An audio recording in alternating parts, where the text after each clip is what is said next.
अध्यात्म सन्दर्भ संवादको विषय रहेको छ पूर्वीय सनातन दर्शनको ऐतिहासिक विकासक्रमको तेस्रो लहर। हरिओम। हामी पूर्वीय सनातन दर्शनको ऐतिहासिक विकासक्रमको श्रृङ्खलामा छौँ। अगाडिको दोस्रो र पहिलो लहर र ऐतिहासिक पृष्ठभूमिमा हामीले पूर्वीय सनातन दर्शनको ऐतिहासिक विषयहरूबारे संक्षिप्तमा जानकारी लियौँ। यस भागमा हामी तेस्रो लहरको सन्दर्भमा केही अन्तर्विषयहरूमा प्रवेश गरौँ। तेस्रो लहरलाई सूत्र युग भनिएको छ, जसमा दोस्रो लहरमा चिपुवामा परेको सनातन धर्म अथवा आस्तिक धर्मले आफूलाई फेरि उठाउने प्रयत्न गरेको छ। त्यस सन्दर्भमा विभिन्न सूत्रहरूको दर्शनहरूको प्रतिपादन भएको कारण यसलाई सूत्रयुग भनिएको हो। हामी यसको अन्तर्विषयभित्र प्रवेश गरौँ।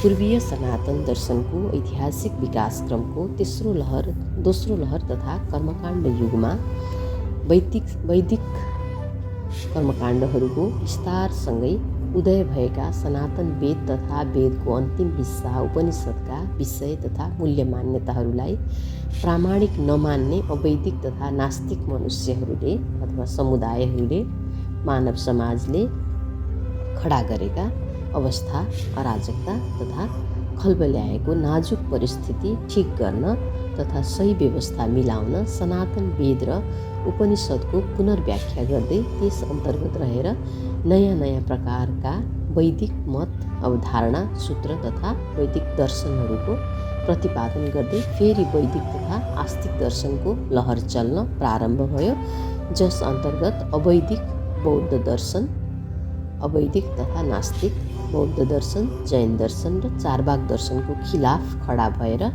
सनातन वेदको मूल्यलाई फेरि स्थापित गर्ने प्रयास गरिएको थियो। यही समयलाई सूत्रयुग अथवा सनातन अध्यात्म दर्शनको ऐतिहासिक विकासक्रमको तेस्रो लहर भनिन्छ।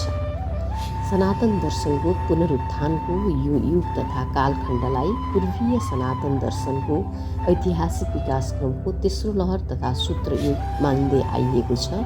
यो कालखण्ड अर्थात् सूत्रयुगका विद्वान तथा दार्शनिकहरूले सनातन वेद र उपनिषदका आध्यात्मिक साहित्यहरूको नयाँ प्रकारले व्याख्या, विश्लेषण तथा चिन्तन मनन गर्न प्रारम्भ गरेर आफूहरूले यस कार्यमा अतुलनीय योगदान गरेर तत्कालीन मानव समाजमा पुनः पूर्वीय सनातन दर्शनको कदलाई माथि उठाए।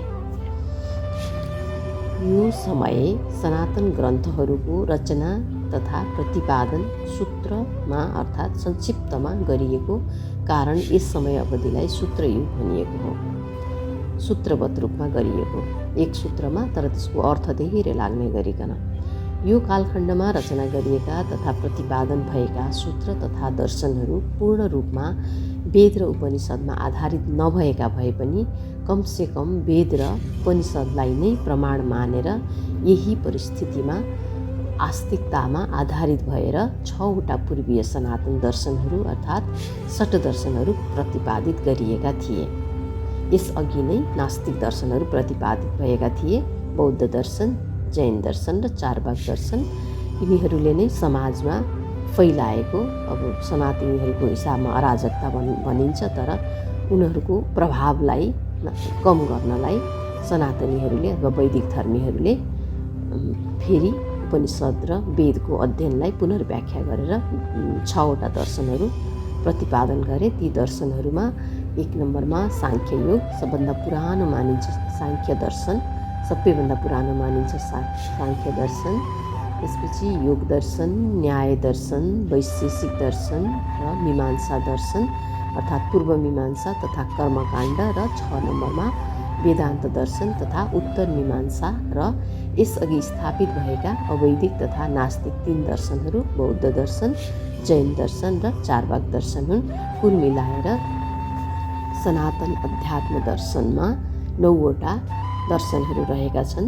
6वटा आस्तिक दर्शन मानिन्छन्, जो वेद र उपनिषदका विषयवस्तुहरूलाई, मूल्य मान्यताहरूलाई आधार मान्दछन्, प्रामाणिक मान्दछन्, र 3वटा नास्तिक दर्शन मानिन्छन्, बौद्ध दर्शन, जैन दर्शन र चारवाक दर्शन, जसले वेदमा उपनिषदमा भएका कुराहरूलाई प्रामाणिक मान्दैनन्, मूल्य मान्यताको अनुसरण गर्दैनन्, यसलाई कल्पनाको रूपमा मान्दछन्।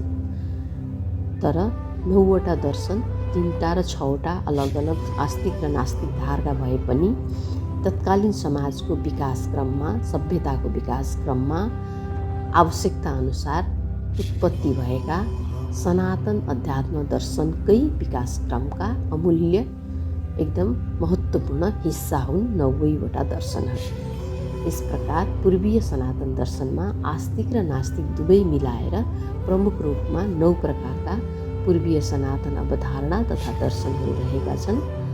ओमकार परिवार अन्तर्गत राखिन्छ यसलाई। यही समयको हाराहारी तथा थोरै अघिपछि पूर्वी एसिया प्राचीन चीनमा कन्फ्युसियस दर्शन र ताओ दर्शनको पनि प्रादुर्भाव भएको थियो पूर्वीय दर्शनकै रूपमा। यो चाहिँ पूर्वपट्टि पर्यो। नेपाल भारत चाहिँ अथवा पाकिस्तान, बङ्गलादेश, अहिलेको श्रीलङ्का, त्यतिखेर चाहिँ समग्रमा होल भारतवर्ष थियो, त्यो चाहिँ दक्षिण भारततिर पर्छ। सनातन अध्यात्म दर्शनको उद्गम बिन्दु दक्षिण भारत हो, खास गरिकन नेपालको भूमि, अहिलेको भूमि, हिमाली क्षेत्र, पहाडी क्षेत्र, नदी तटहरू, त्यसै गरी भारतको पूर्वी भाग, दक्षिण भाग सबै हाम्रो हिन्दू सनातन अध्यात्म दर्शनको उद्गम भूमिहरू हुन्। हामीले पूर्वीय सनातन दर्शनका 9वटा यी धारहरूलाई अथवा दृष्टिकोण अथवा 9वटा दर्शनहरूलाई ओमकार परिवार अन्तर्गत भन्यौँ। यसको थोरै यसबारे जानौँ, सन्दर्भ जान्नु जरुरी हुन्छ। विश्वमा दुई परिवारका अथवा दुई प्रकारका धार्मिक धारहरू रहेका छन्, आध्यात्मिक धारहरू। त्यसमा चाहिँ ओमकार परिवार र अब्राहमिक परिवार भनिएको छ। ओमकार परिवार अन्तर्गत पूर्वीय क्षेत्र, पूर्वीय दर्शन अन्तर्गत पर्ने सबै दर्शनहरू ओमकार परिवार अन्तर्गत पर्दछन्। हाम्रो यो 90वटा दर्शन ओमकार परिवार अन्तर्गत पर्दछ, जसले वेदलाई थोर बहुत मान्दछ। 6वटा दर्शनले त पुरै नै मान्दछ, तर 3वटाले पनि वेदको ओमको अक्षरलाई, ओम प्रणव ध्वनिलाई अनि आत्मा चेतनाका कुराहरूलाई मान्दछ। अनि अर्को धार रहेको छ विश्वको पश्चिमी भूभागमा उत्पन्न भएको अब्राहमिक धर्मको अर्को धार। त्यसमा चाहिँ यहुदी अथवा ज्युस, इसाई, इस्लाम, 3-4वटा भनौँ पर्दछन्। यिनै 2टा धार हुन् विश्वमा अहिले मोटामोटी। अनि यिनैसँग सम्बन्धित अरू साना साना धर्महरू पनि छन्। अलग्ग अब ट्राइबलवाला, कबिलावाला धर्महरू पनि होलान्, छन्। कति 100वटा धर्म छन् भनिएको छ। तर यसमा चाहिँ मुख्य रूपमा ओमकार परिवारको 9 दर्शन भए पनि यता हिन्दू, बौद्ध, जैन, सिख 4वटा छन् यति बेला अहिले प्रचलनमा। 6 दर्शन त पुरै हिन्दूभित्रै परिहाल्यो। अनि उता अब्राहमिकमा चाहिँ यहुदी अथवा ज्युस, अनि इसाई र इस्लाम 3वटा पर्छन्। इस्लाम सबभन्दा पछिल्लो नयाँ धर्म हो, 7औं शताब्दीमा उत्पन्न भएको, प्रादुर्भाव भएको। र यता ओमकार परिवारपट्टि हेर्दाखेरि गुरु नानक देवको सिख धर्म सन् 1500मा 15औं शताब्दीमा प्रादुर्भाव भएको हो। तर यो फरक धार होइन, यसले सबै कुराहरू यता सनातनमा चलिराखेको वेदका कुराहरूलाई नै मान्दछ। यो फरक धर्म, फरक धार होइन। जसरी बौद्ध फरक हो, जैन फरक हो, तर हिन्दू र हिन्दू र सिख फरक होइन, एउटै हो। तर त्यतिखेरको अब फरक माहौलमा सिख धर्मको उत्पत्ति भएको छ। यो चाहिँ बाहिरका हमलाकारीहरूको विरुद्ध लड्ने क्रममा त्यो बचाउको लागि गर्दा गर्दै यो एउटा नयाँ धर्म उत्पत्ति भएको छ। यसलाई चाहिँ नयाँ धर्म भनिए पनि यो हिन्दू धर्मकै एउटा भाग, सनातन धर्मकै एउटा भाग, अमूल्य भाग हो, अभिन्न भाग। हामी यसबाट अगाडि बढौँ। आस्तिक तथा वेदलाई प्रामाणिक मान्ने षट्दर्शनहरूले एक्लै एक्लै काम नगरेर दुई दुईको समूहमा मिलेर सनातन दर्शनको खोज, अध्ययन तथा अनुसन्धानको काम साझेदारीमा अगाडि बढाएका थिए र एउटा अवधारणाले एक प्रकारको विषयमा गहन खोज तथा अध्ययन अनुसन्धान गर्ने र अर्को अवधारणाले अर्को विषयमा गहन खोज तथा अनुसन्धान अध्ययन गर्ने र दुवैको नतिजा दुवैले मान्ने तथा स्वामित्व ग्रहण गर्ने समझदारी गरेका थिए र यही समझदारी अनुसार नै नतिजामा आएका विषयहरूलाई साझेदारी गर्दै एकले अर्कोको नतिजालाई अङ्गीकार गरेर अगाडि बढ्दै नयाँ नयाँ अवधारणाहरू प्रतिपादन गर्दै बढाउँदै अन्तिममा सनातन सूत्र तथा सनातन दर्शनको स्वरूपमा प्रतिपादन गरेका थिए। यी काम, अध्ययन, खोजहरू नालन्दा विश्वविद्यालय जुन 1400मा जलाइयो, तुर्कीहरूले जलाइदिए, त्योभन्दा अगाडि विज्ञहरूले, ऋषिहरूले, वैज्ञानिकहरूले, तत्कालीन विशिष्ट व्यक्तित्वहरूले त्यहाँ बसेर खोज गर्नुहुन्थ्यो अध्यात्म दर्शनको बारेमा र तिनै कुराहरू प्रतिपादन भएर दर्शनको रूपमा बाहिर आएका हुन्। हामी अहिले तिनैलाई दर्शन मानेर पढिरहेका छौँ। पूर्वीय सनातन दर्शन र धर्म एक अर्कासँग अन्योन्याश्रित रूपमा सम्बन्धित छन्। जसरी बौद्ध दर्शन नै धर्म बनेको हो, जैन दर्शन नै जैन धर्म बनेको हो, अनि हिन्दू दर्शन नै हिन्दू धर्म अथवा वैदिक दर्शन नै हिन्दू धर्म वैदिक धर्म बनेको हो। त्यसै गरी सिख दर्शन नै सिख धर्म बनेको हो। यता ओमकार परिवारमा यस्तो खालको छ, तर अब्राहमिक परिवारमा यो धर्म र दर्शनको कुरा अलि अलग छ। यसको बारेमा नि हामी बिस्तारै आउनेछौँ। सनातन षट्दर्शनहरूको बिचमा यस प्रकारको साझेदारी रहेको थियो। सांख्य दर्शन र योग दर्शनले एकसाथ काम गर्थे, न्याय दर्शन र वैशेषिक दर्शनले एकसाथ काम गर्थे, मीमांसा दर्शन र वेदान्त दर्शनले एकसाथ आपसमा मिलेर खोज, अध्ययन तथा अनुसन्धान गरेका थिए र परिणामहरू, नतिजाहरू व्यवहारमा ल्याएका थिए। पूर्वीय सनातन षट्दर्शन सबैले वेदका विषयहरूमा आधारित मूल्य मान्यताहरूलाई प्रामाणिक मानेका भए पनि यी सबै दर्शनहरूको अवधारणा एक समान रहेका छैनन्। खोजका नतिजाहरू फरक फरक आएका छन् र मान्यताहरू पनि अलग अलग रहेका, खास गरी वेदको उत्पत्ति कसरी भयो रहेका मान्यताहरू पनि अलग अलग रहेका छन्। खास गरी वेदको सन्दर्भमा, वेदको मूल्य मान्यता विषयहरूको सन्दर्भमा, उत्पत्तिको सन्दर्भमा अथवा वेदको उत्पत्ति कसरी भयो तथा कसले गर्यो भन्ने सन्दर्भमा, ब्रह्माण्डका सन्दर्भमा, ईश्वरका सन्दर्भमा फरक फरक रहेका छन्। यस कालखण्डका विद्वान तथा दार्शनिकहरूले सनातन वेद र उपनिषद आध्यात्मिक साहित्यको नयाँ प्रकारले व्याख्या तथा विश्लेषण गरेका थिए, किनकि षट्दर्शन अलग युगमा तत्कालीन युग सान्दर्भिक हुने गरी नयाँ प्रकारले व्याख्या विश्लेषण गरिएको वेद तथा उपनिषदकै निरन्तरता हो। यिनै षट्दर्शनहरू नै वास्तविक हिन्दू दर्शन तथा सनातन दर्शन हुन्। कोही व्यक्तिले आफूलाई सनातनी तथा हिन्दू धर्मबाट हुँ भन्ने मान्छ भने उसले षट्दर्शनका विषय तथा मूल्य मान्यताहरू प्रामाणिक रूपमा मान्दछ, ती विषयहरूलाई आस्था राख्दछ र स्वीकार गर्दछ भन्ने स्वतः बुझिन्छ। हामी थोरै यो मिलेर काम गरेको दर्शनहरूको विषयभित्र प्रवेश गरौँ। पहिलो नम्बरमा सांख्यसूत्र तथा दर्शन।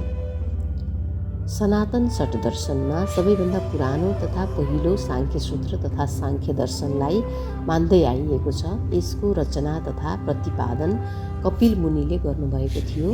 सांख्य दर्शनका प्रणेता सनातन वेदको प्रमुख विषय मोक्षलाई विशेष प्राथमिकतामा राखेर यो अध्ययन गर्नुभएको छ कपिल मुनिले। यो ग्रन्थको सक्कली स्वरूप अहिलेसम्म पाइएको छैन। यसको सन्दर्भमा लेखिएका दोस्रो नम्बरका सन्दर्भ सामग्रीहरू मात्र पाइएका छन्, तर अरू सबै सूत्र तथा दर्शनहरूका सक्कली स्वरूपहरू अथवा पाण्डुलिपिहरू तथा प्रतिपादन गरिएका पुस्तकहरू पाइएका छन्। सांख्य सूत्रले साझेदारीमा योग दर्शनसँग काम गरेको थियो। उता उसले गरेको खोजको नतिजा र योग दर्शनले गरेको खोजको नतिजालाई मिलाएर दर्शन प्रतिपादन गरिएको थियो। समग्र। दोस्रो नम्बरमा सांख्य सूत्र तथा सांख्य दर्शनपछि योग सूत्र तथा योग दर्शनको सङ्कलन तथा प्रतिपादन गरियो महर्षि पतञ्जलिद्वारा। महर्षि पतञ्जलि योग दर्शनका रचयिता हुनुहुन्न, सङ्कलनकर्ता मात्र हुनुहुन्छ, किनकि योग दर्शन निकै पुरानो सनातन ज्ञान हो। उहाँले विभिन्न नाम तथा शीर्षकहरूमा छरिएर रहेका ज्ञान तथा विज्ञानहरूलाई एक सूत्रमा बाँधिदिनु भएको हो सबैको सहजताका लागि। जसरी महर्षि वेदव्यासले छरिएर रहेको वेदका ज्ञानहरूलाई एक सूत्रमा बाँधेर 4 वेद प्रतिपादन होइन सङ्कलन गर्नुभएको थियो। योग सूत्र तथा योग दर्शनका सङ्कलनकर्ता योग ध्यान साधनाको व्यावहारिक अभ्यास, चित्त शुद्धि र काया शुद्धि र समाधिमा उपलब्धताको अवस्थालाई विशेष प्राथमिकता दिनुभएको छ महर्षि पतञ्जलिले। योग साधनाको माध्यमबाट काया शुद्धि, चित्त शुद्धि अथवा हाम्रो मन, बुद्धि, अहङ्कार, अन्तःकरण शुद्धि गरेर क्रमशः यम, नियम, आसन, प्राणायाम, प्रत्याहार, धारणा, ध्यान, समाधि हुँदै 8वटा खुड्किलो पार गरेर मनुष्य परमात्मामा साक्षात्कार हुन सक्छ, मोक्षमा उपलब्ध हुन सक्छ भनेर भनिएको छ। समाधिलाई नै सबभन्दा माथिल्लो तह तथा योग दर्शनको माथिल्लो उपलब्धि, माथिल्लो खुड्किलो मानिएको छ। समाधिमा जो उपलब्ध हुन्छ साधक, उसले ब्रह्माण्डको अलौकिक तत्त्वहरू अनुभव गर्न थाल्छ, अनुभूतिमा आउन थाल्छ। ब्रह्माण्डमा उपलब्ध हुन्छ, ब्रह्मज्ञानमा, तत्त्वज्ञानमा र परमात्मासँग साक्षात्कार हुन्छ, मोक्षमा, निर्वाणमा उपलब्ध हुन्छ भनिएको छ। तेस्रो नम्बरमा न्याय सूत्र तथा न्याय दर्शन। अच्छपाद गौतम अर्थात् गौतम मुनिले रचना गर्नुभएको हो। न्याय दर्शनका अनुसार विराट ज्ञान सनातन वेदको रचना परमात्मा स्वयंले नै गर्नुभएको हो, किनकि वेदको ज्ञान यति विहङ्गम र यति विराट छ कि यो मानव सिर्जित, पौरुषीय तथा कृतिक हुनै सक्दैन, सम्भव नै हुँदैन। यिनै विषयहरूलाई समेटेर न्याय दर्शनले ज्ञान मीमांसामा बढी खोज, अध्ययन तथा अनुसन्धानको काम गरेको थियो। न्याय दर्शनका प्रणेताले सनातन वेदको ज्ञान तथा विज्ञानमा आधारित रहेर परमात्माको अस्तित्व रहेको सन्दर्भमा तर्क तथा प्रमाणका विषयहरूलाई विशेष प्राथमिकता दिनुभएको थियो र यही आधारमा दर्शन प्रतिपादन गर्नुभएको थियो। चौथो नम्बरमा वैशेषिक सूत्र तथा वैशेषिक दर्शन रहेको छ। यसलाई कणाद मुनिले रचना गर्नुभएको हो। वैशेषिक दर्शनले तत्त्व मीमांसा तथा विज्ञान विषयहरूको खोज, अध्ययन तथा अनुसन्धानमा बढी काम गरेको थियो। वैशेषिक दर्शनका प्रणेता सनातन वेदको ज्ञान तथा विज्ञानमा आधारित रहेर अणु, परमाणु, ब्रह्माण्डको अन्तिम स्रोत तथा अन्तिम सत्य, माया तथा भ्रम आदि बारेका अलौकिक कुराहरू र केही लौकिक कुराहरूका विषयका सन्दर्भमा विशेष प्राथमिकता दिनुभएको थियो र दर्शन प्रतिपादन गर्नुभएको थियो। पाँचौँ नम्बरमा मीमांसा सूत्र तथा दर्शन, मीमांसा दर्शन जैमिनी ऋषिले रचना गर्नुभएको हो। मीमांसा दर्शनका अनुसार वेदको रचना परमात्माले पनि गर्नुभएको होइन, वेद अकृतिक हो अर्थात् कसैले पनि रचना गरेको होइन। यो प्राकृतिक तथा नैसर्गिक छ, नित्य छ। वेदको विराट ज्ञानलाई विद्वान युग पुरुषहरूले सङ्कलित गरिदिनु भएको हो। मीमांसा दर्शनको यस्तो मत रहनुको कारण यसले परमात्मा अर्थात् ईश्वरलाई मान्दैन। परमात्मा तथा ईश्वरको सन्दर्भमा सनातन वेदमा समेत अलमलको अवस्था रहेको छ, ऋग्वेदमै पनि। किनकि धेरै प्रकारका अर्थात् 33 कोटी ईश्वर, भगवान तथा देवी देवताहरू मानिएका छन्, तर धेरै ईश्वर, भगवान तथा देवी देवताहरू मानिएका भए पनि प्रथम सनातन विराट ज्ञान तथा विज्ञान सनातन ऋग्वेदमा भनिएको छ। जुन भगवान, जुन देवी देवता तथा जुनसुकै नामले पुकारे पनि अन्तिम सत्य एक छ। सबै नामहरू त्यही अन्तिम सत्यका हुन् र सबै त्यही अन्तिम सत्यसँग जोडिएका छन् र त्यो अन्तिम सत्य भनेको परमात्मा अर्थात् परब्रह्म अर्थात् परम चेतना, सुपर कन्सियस अर्थात् अस्तित्व अथवा ब्रह्म हो, किनकि अन्तिम सत्य विराट तथा अनन्त छ। अर्थात् न इति न इति, नेति नेतिको अवस्थामा व्याख्या गरिएको छ। परमात्मा न इति न नेति, यो पनि होइन, त्यो पनि होइन, ऊ पनि होइन, यति मात्र होइन, त्यति मात्र होइन, यतिमा सीमित छैन, त्यति मात्र पनि सीमित छैन भन्ने एउटा विराट, कहीँ पनि नटुङ्गिने अनन्त अज्ञेय अवस्था छ। किनकि परमात्मा अज्ञेय छ, जानेरै सकिँदैन, एकदमै अज्ञेय छ। अहिलेसम्म तपस्या गर्ने, तप गर्ने, आफूलाई ब्रह्मज्ञान, तत्त्वज्ञान, मोक्षमा उपलब्ध हुने ठुला ऋषिमुनि, सन्त तपस्वीहरूले पनि ब्रह्माण्डको बारेमा सबै कुरा जान्न सक्नुभएको छैन नै भनिएको छ। त्यस्तो कुराहरू पढ्न पाइन्छ सनातन वैदिक शास्त्रहरूमा, वैदिक अध्यात्महरूमा अथवा आध्यात्मिक साहित्यहरूमा भनौँ। 6औं नम्बरको दर्शन रहेको छ वेदान्त सूत्र तथा वेदान्त दर्शन। यसलाई आचार्य बादरायणले रचना गर्नुभएको हो र सनातन साहित्यमा मान्यता रहँदै आएको छ कि ऋषि बादरायण नै महर्षि वेदव्यास हुनुहुन्थ्यो, जसले ब्रह्मसूत्रको रचना गर्नुभएको थियो र यही ब्रह्मसूत्र नै वेदान्त सूत्र तथा वेदान्त दर्शनको मूल आधार हो। किनकि वेदान्त दर्शनमा रहेका सारा सूत्रहरू ब्रह्मसूत्रमा रहेका छन् र त्यहीबाट मिश्रित भएको मानिन्छ।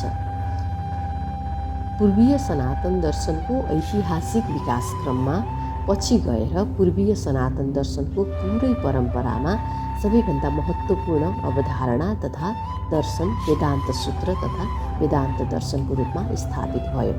यसकारण कसैले कुन दर्शन मान्नुहुन्छ भनेर सोधे भने हरेक सनातनी तथा हिन्दुत्वमा आस्था राख्ने, वैदिक धर्ममा आस्था राख्नेहरूले आँखा बन्द गरेर वेदान्त दर्शन भन्ने हुन्छ भनेर दर्शनशास्त्री, दर्शनका अध्येता विकास दिव्यकृतिले भन्नुभएको छ।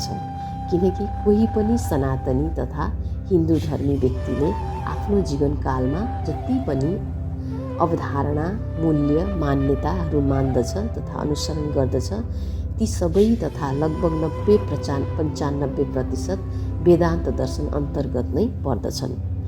सनातनी तथा हिन्दू धर्मावलम्बीहरूको महान ग्रन्थ वेदको मूल सार र विश्वले नै सर्वोच्च वैज्ञानिक ग्रन्थको रूपमा मान्यता प्रदान गरेको, सबैले किताबहरूको पनि किताब अर्थात् बुक अफ द बुक्स को रूपमा मान्दै आएको विराट ज्ञानको भण्डार सनातन ग्रन्थ श्रीमद् भगवद् गीता वेदान्त दर्शन तथा ज्ञान र विज्ञानको महान ग्रन्थ हो, जसको मूल सार रहेको छ ब्रह्माण्ड सबै एकत्वमा छ, अद्वैत छ, सबै परमात्माका निराकार र आकार स्वरूपहरू हुन् र अभिन्न अंश हुन्।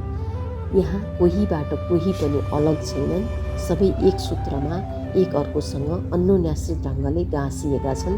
किनकि परमात्मा केवल एक सत्य हो, परमात्मा चेतन शक्ति हो, परम चेतना हो, सबैको चेतना परमात्मासँग गएर जोडिएको हुन्छ। ऊ एउटा मात्र छ र सबै प्राणी, वनस्पति, पदार्थ उसैका ऊर्जा हुन्, उसैका एनर्जी र उसैका पदार्थ अथवा म्याटर हुन्। निराकार एनर्जी अथवा निराकार ऊर्जा, आकार पदार्थ अथवा आकार म्याटर स्वरूपमा यो ब्रह्माण्डमा देखिएका छन्। नदेखिने पुरुष हो, देखिने प्रकृति हो। हाम्रो आत्मा देखिँदैन, त्यो पुरुष हो। हाम्रो शरीर देखिन्छ, त्यो प्रकृति हो। हामी सबै पुरुष र प्रकृतिको सम्मिश्रणबाट बनेका छौँ अथवा निर्मित भएका छौँ। यसलाई हामी प्रकृतिको उदाहरणहरू पनि थोरै बुझेर स्पष्ट हुन सक्छौँ। जसरी खोला, नदी, ताल, झरनाहरूको समूह समुद्र अथवा सागर हो। खोला, नदी, तालहरू आएर समुद्रमा मिलिसकेपछि त्यो सबै सागरै हुन्छ। छुट्टै खोला, छुट्टै नदी, छुट्टै ताल, झरना अथवा पानीको थोपा बाँकी रहँदैन, सबै समुद्र बन्छ। र त्यसलाई फेरि अलग्ग गरेर एक लोटा अथवा कोही कुलो बनाएर, नदी बनाएर लग्यो, गिलासमा लियो अथवा थोपामा लियो भनेदेखि त्यो फेरि अलग अलग आइटममा आउँछ, इकाइमा आउँछ। ठिक त्यस्तै गरिकन हामी एउटा एउटा जीव, एउटा एउटा वनस्पति पदार्थहरू जुन छौँ सबैमा चेतना छ। अनि त्यो चेतना अलग अलग छ अहिले। तर जब हाम्रो यो शरीर मरेर, पदार्थ यो स्थूल शरीर मरेर, पञ्चतत्त्व मरेर हाम्रो चेतना चाहिँ उडेर माथि जान्छ, त्यो फेरि गएर त्यही परम चेतनामा मिल्छ, जुन समुद्रमा नदी मिले जस्तै उदाहरणले बुझ्न सकिन्छ। र त्यो चेतना एउटै छ, त्यही चेतना नै परमात्मा हो, त्यही चेतना नै परब्रह्म, सुपर कन्सस हो, अस्तित्व हो, ब्रह्म हो। त्यसैलाई सनातन अध्यात्म विज्ञानले त हजारौँ वर्ष अगाडिदेखि नै भन्दै आएछ। अद्वैत वेदान्तको पुरा मूल सारै यही हो, चेतना एउटै छ, परम चेतना परमात्मा त्यही हो। र त्यसैका अंश हौँ हामी आउने जाने गर्छौँ, ऊर्जामा छौँ, म्याटरमा आउँछौँ, म्याटरमा छौँ, म्याटरको मृत्यु भएपछि अथवा शरीरको मृत्यु भएपछि, पदार्थको मृत्यु भएपछि फेरि ऊर्जामा जान्छौँ, फेरि आउँछौँ, फेरि जान्छौँ। अनि यसैलाई आधुनिक विज्ञानले पनि अल्बर्ट आइन्स्टिनले रिलेटिभिटीको सिद्धान्तमा ल्याउनु भएको छ। अहिले क्वान्टम सिद्धान्तहरूले पनि बायोसेन्ट्रिजम, त्योदेखि अणु परमाणुहरूको अध्ययन, अनि यो क्वान्टम इन्ट्याङ्गलमेन्टदेखि लिएर पार्टिकल्स अनि वेभका कुराहरू यो खोजेर पढौँ, एकदमै इन्ट्रेस्टिङ छ। अहिलेको क्वान्टम साइन्स र सनातन अध्यात्म विज्ञानको अद्वैत वेदान्त सिद्धान्तसँग कुरो ठ्याक्कै मिल्छ। चेतना नै सबै कुरा हो, त्यही नै ब्रह्म हो, त्यही नै ईश्वर हो, गड हो, र हामी सबै त्यसैका अंश हौँ। हामी अहिले अंशमा छौँ। हामी जुन दिन जो शरीर त्यागिन्छ त्यसपछि फेरि त्यही चेतनाको अंश हुन्छौँ, फेरि आउँछौँ। जसरी समुद्रबाट गिलासबाट पानी झिक्यो, गिलास बसुन्जेल भयो, एक गिलास पानी भयो, फेरि त्यो पोखिएपछि अथवा कुनै किसिमले नासिएपछि उडेर अथवा बगेर अथवा धरतीमा सोसिएर पुग्ने चाहिँ फेरि समुद्रमै हुन्छ। त्यस्तै गरी हाम्रो ऊर्जा पनि, हाम्रो चेतना पनि, हाम्रो आत्मा पनि अथवा हाम्रो पुरुष तत्त्व पनि कुनै न कुनै प्रकारले त्यही परम तत्त्वमै गएर मिल्छ। अनि फेरि आउँछ, फेरि जान्छ, जन्म मृत्यु रिसाइकल भइरहेको छ। हामी अर्को विषयमा प्रवेश गरौँ। षड्दर्शन सूत्र ग्रन्थका रूपमा कसरी र किन ल्याइए? षड्दर्शन कहाँबाट आए, यिनको मूल आधार कहाँ हो र के हो भन्ने अत्यन्तै सान्दर्भिक जिज्ञासा रहेको पाइन्छ। प्राचीन कालमा भाषा, लिपि तथा व्याकरणको त्यति विकास भएको थिएन। मनुष्यहरू वेदका विषयहरू मुखाग्र याद गर्ने तथा मनमनै कण्ठ गर्थे। यसकारण सकेसम्म संक्षेपमा तथा सूत्रको रूपमा कुनै कुरा तथा विषय भनिन्थ्यो, जस्तो हम ब्रह्मास्मि अर्थात् मै ब्रह्म हुँ, मै ईश्वर हुँ, मै परमात्मा हुँ, तत्त्वमसि अर्थात् त्यो तिमी नै हौ, तिमी नै परमात्मा हौ, तिमी नै ब्रह्म हौ आदि। यी सूत्र शब्दावली तथा वाक्यहरू हुन्। सूत्रका रूपमा संक्षेपमा केही भनिन्छ र यसभित्र सारा कुरा तथा विषयहरू समेटिएका हुन्छन्। यी शब्दावलीहरू अत्यन्तै छोटा छन्, तर यिनको वास्तविक अर्थ विराट छ। यस्ता प्रकारका सूत्रवाला शब्दावलीहरू पूर्वीय सनातन दर्शनको ऐतिहासिक विकासक्रमको तेस्रो लहरमा धेरै बने। यसकारण पूर्वीय सनातन दर्शनको ऐतिहासिक विकासक्रमको तेस्रो लहरमा प्रतिपादित गरिएका षट दर्शनका ग्रन्थहरूलाई सूत्र भनिएको हो। सूत्रका रूपमा छोटो छोटो गरी प्रतिपादन गरिएका हुनाले र यो कालखण्डलाई नै सूत्रयुग भनिएको हो। सूत्रवत रूपमा रचना गरिएका षट दर्शनका सूत्र तथा फर्मुलाहरू छोटकरीमा रचना गरिएका छन्, जो बुझ्न उति सजिलो हुँदैन, किनकि सूत्रको अन्तर्वस्तुसम्म पुग्न, त्यसलाई राम्ररी जान्न र त्यसलाई प्रमाणित गरेर हर प्रकारले सबै कोणबाट बुझ्न सक्ने स्वरूपमा ल्याउन एउटा लामो प्रक्रिया तय गर्नुपर्दछ। जसरी हामीले गणितको हिसाब किताबहरू गर्दाखेरि पनि सूत्रमा लगेर त्यसलाई सिम्प्लिफाई गर्दै अन्तिममा उत्तर आउँछ। त्यसै गरी वेदका यी ज्ञानहरूलाई सूत्रबद्ध दर्शनमा सङ्कलित गरिएको थियो, अनि त्यसलाई पनि त्यसको सिम्प्लिफाई गर्दै लाँदाखेरि लामो प्रक्रिया लाग्छ त्यसको अर्थ बुझाउनलाई। अर्थ बुझेपछि आनन्द आउँछ, तर नबुझुन्जेल चुनौती, कठिनाई तथा बेचैनी रहिरहन्छ। वेदान्त दर्शनको सम्पूर्णता पश्चात पूर्वीय सनातन दर्शनको ऐतिहासिक विकासक्रमको तेस्रो लहर समाप्त भएर चौथो लहरको प्रारम्भ हुन्छ भक्ति आन्दोलन र पुनरुत्थानको कालखण्डका रूपमा। यही समयमा भएको हुन्छ द्वैत अद्वैत, यही अद्वैत वेदान्तकै माथि धेरै अध्ययनहरू भएका छन्। हामी चौथो लहरमा त्यसैमै आउनेछौँ। यो अवधिलाई भारतवर्षमा इस्लामहरूको आगमन र बहिर्गमनको समय मानिन्छ, जुन मोटामोटी रूपमा लगभग सन् 700देखि 1700को बिचको समय तथा अङ्ग्रेजहरूको हस्तक्षेपभन्दा अगाडिको समयलाई मानिन्छ। यो समयलाई अलिकति हामीले अझै फराकिलो गरी बुझ्न खोज्दाखेरि कस्तो छ, भारतमा फारसीहरूले, तुर्कीहरूले, युनानीहरूले, मुगलहरूले, इस्लाम अरबीहरूले अनि अङ्ग्रेजहरूले आक्रमण गरेर सनातन धर्मलाई, सनातन दर्शनलाई क्षति पुर्याएका छन् पटक पटक। सबभन्दा पहिला ईसापूर्वमै छ, तेस्रो शताब्दी, सायद ईसापूर्व तेस्रो शताब्दी 400को हाराहारीमा हुनुपर्छ। युनानी राजा अलेक्जेन्डर द ग्रेटले हमला गरेका थिए।